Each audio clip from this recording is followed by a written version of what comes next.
জনপ্রিয় নায়িকা অপু বিশ্বাস 10 জুলাই তার শারীরিক চেকআপের জন্য কলকাতায় যাচ্ছেন আর ফিরবেন 13 জুলাই। অপুর সাথে আলাপকালে তিনি জানান এসব তথ্য। তার সঙ্গী থাকবেন পুত্র আব্রাহাম খান জয়।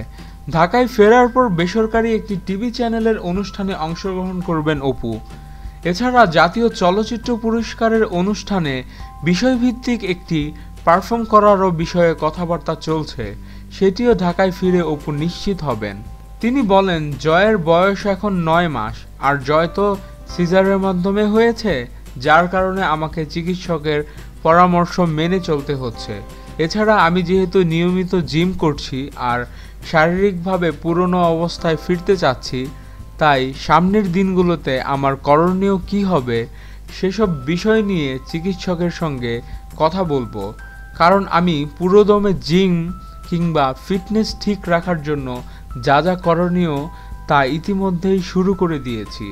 কথা প্রসঙ্গে অপু আরও জানান, এসব কারণে আগামী 1 মাস তিনি তার দর্শক ভক্ত সাংবাদিকদের সামনেও আসবেন না, কারণ এ সময় পুরোপুরি নিজেকে দেওয়ার পরিকল্পনা করেছেন তিনি।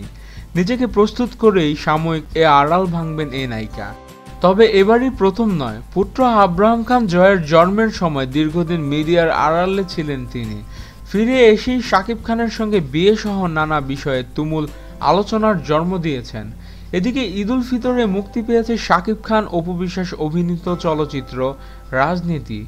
তরুণ নির্মাতা বুলবুল বিশ্বাস পরিচালিত রাজনীতি ঈদে মুক্তিপ্রাপ্ত অপর 2 চলচ্চিত্র যৌথ প্রযোজনার নির্মিত নবাব ও বস 2 এর সাথে টেক্কা দিয়ে অনেকটাই এগিয়ে রয়েছে। তাই আগামী 14 জুলাই থেকে রাজনীতি ছবিটি ঢাকাসহ দেশের শতাধিক প্রেক্ষাগৃহে প্রদর্শিত হবে বলে জানা গেছে। আমাদের ভিডিও ভালো লেগে থাকলে অবশ্যই চ্যানেল সাবস্ক্রাইব করতে ভুলবেন না এবং আপনাদের যে কোনো মতামত কমেন্টস করে জানান। ধন্যবাদ।